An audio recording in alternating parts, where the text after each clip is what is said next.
Hello and welcome to a SmurDP video, and today we are looking at comic version Transformers Decepticon Straxus.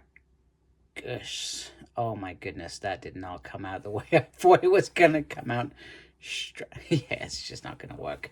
I may not say his name throughout this whole review. Absolutely terrible.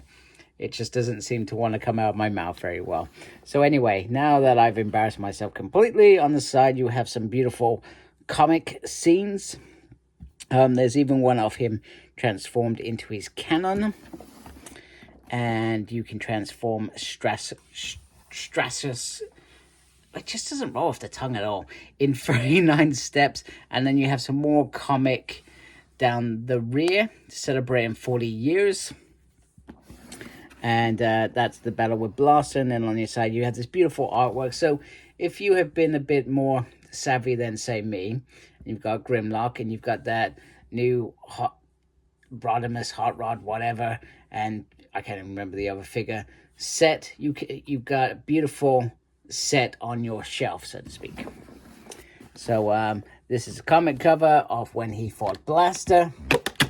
And I believe this is probably one of the original comic runs, which I think was Marvel, if I remember rightly. I could be completely wrong, so I do apologize. I'm used to the IDW world. I'm looking forward to stepping into the Marvel world next year, where they released a compendium. So Straxus, goodness, rules over the smelting poles of Polyhex, melting down Autobots and neutral Cybertronians into metal to be reused by the Decepticons.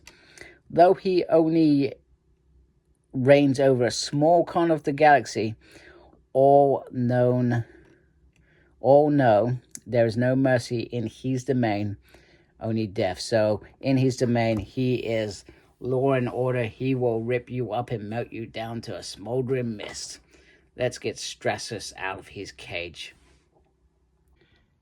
Here is Straxus out of his packaging, and I've got to say, I think he looks absolutely fantastic. Now, we know that they reused the Galvatron body to achieve this. I'm not sure how close the art mode will be to how we looked into the comics, but then again, I'm not a comic expert, so it's hard for me to really comment on that. So I guess perhaps a part of me will rely on people watching this video to say, this is why this is like this, and this is maybe a bit wrong. Do you know what I mean? Because we know Hasbro aren't perfect. We know that they reuse bodies constantly to achieve a goal, which is to make profit, basically. I believe that this figure has certainly made a bundle of profit, because I believe he's sold out, particularly in the UK. Everywhere that I'm aware of, I've not seen him be available. So I think, first of all, he has this beautiful Decepticon logo on there, which is great. His eyes look sort of dead and evil. Now, I think, no, there's no real evidence of LED piping. Let's just experiment a little bit. No, there's nothing really coming out. So he's designed to look dead inside, like the bots he is destroying. And he has a beautiful decor, some nice interesting triangles. So other than the Decepticon logo on the head, which probably says a lot, and we know that he gathers metals that will assist the Decepticons in their quest. Now, he does come with a gun. Now, the gun, I'm not sure how close it is to Galvatron's gun. It's been a while since I've had that figure in my hands, but I'm pretty sure it had an addition that popped on there. This gun does not come with that at all.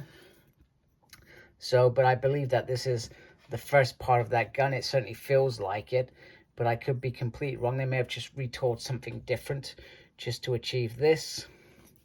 And I did put on there, if you really want to, he's still got the points where Galvatron, you would have been putting that Galvatron gun on there. So there was that. However, it's a handheld jobby, I believe. And oh, almost knocked him. and I think he holds that really, really nicely. You can also put this on the back. If I take that off, you can pop that on there, like so. But I'm just going to set that aside because that brings me to my next weapon, which is the Mighty Axe, which is what we see him swiping at Blaster with and then tearing up bots, hopefully. I actually really like the idea of something so frightening, just walking around with a metallic axe, a big Decepticon bot, just trashing Autobots. I like the thought of that, not because I like the Decepticons, but because I think it's cool and quite a villain move to make, where a bad guy is victorious and it takes somebody to overcome that, or he just defeats him. Yeah, like I said, I've never read the story, so maybe he defeats Blaster and then maybe Blaster comes back. I don't know. Oh no, please don't spoil that bit though. Because I would like to read that at some point at my leisure when it happens. And you can stick that on the back as well, which I think looks quite solid. Nice solid piece there. You're not gonna come off, are you? Let me just pop that off and out of the way. So that's pretty sweet. So in terms of body, he's got this blue, red, gray, and a little bit of black going on in terms of like the top of the hands, which is interesting and different, something new. You can swirl him all the way around. See him. It's going to be interesting to see how the ART mode turns out. So the head can go around, but he's got this big piece at the back. So just be gentle, a little movement up and down, but not really anything to write home about. He's got these big bits here, but you can maneuver them to get the full movement on the arm. You can lift the arm like so. Swivel there. The usual single, but that almost goes into a double. Probably more to do with the ART mode. Hand can move around like so. And then you come down to the waist. You get a little bit of movement on the waist, but you got this backpack. It's not really going to work. Legs can go out. Legs can go... They could go sort of forward, but the flap was in the way. You need to lift up the flap. Remember that. Back. At least it didn't break anything. That would have been devastating. There we go. Nice little movement there. No really backwards and forward, which is a little bit disappointing. So from a body point of view, he has some decent articulation for you to mess around with. Other than that, it is, you know, I know it's Galvatron's body. I'm sure many of you do.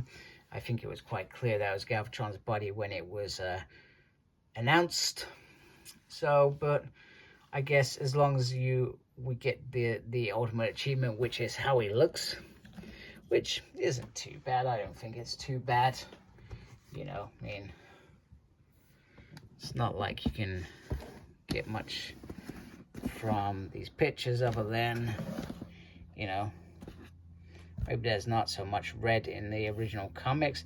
Maybe there was meant to be. But I think he looks all right. Doesn't look that bad. So anyway, without ado, I will transform him off camera because I'm terrible on camera. And we can have a look at that all-important ART mode. So the ART mode is pretty much the same as Galvatron. Nice, interesting transformation. No real problems with it. It's very straightforward. So I didn't have any issues with the instructions, which is always good. So the cannon, I guess, isn't as imposing. I feel as Galvatron, I feel like there was that extra bit on there. But then again, maybe that makes this a little bit more better because it hasn't just reused the same mold completely. You can obviously put the weapon on the top, which I think fits in very cool. And, you know, he sort of stables himself all the way around.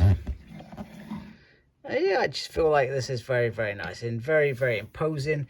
And once again, if I saw this aiming at me, I'd probably be quite scared.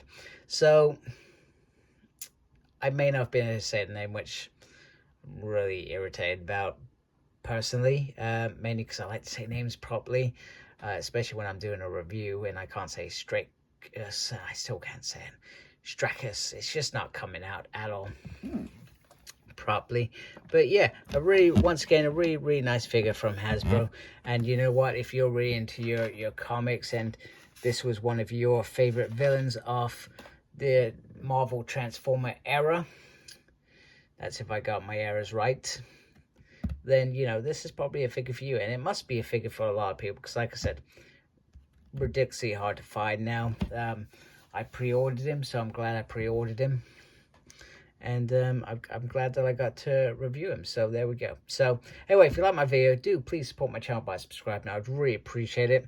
Make sure you look after yourself. Very important these days. Thank you to everybody that subscribed to my channel already. Appreciate it a great deal. And as always, embrace geekiness. Take care. Goodbye.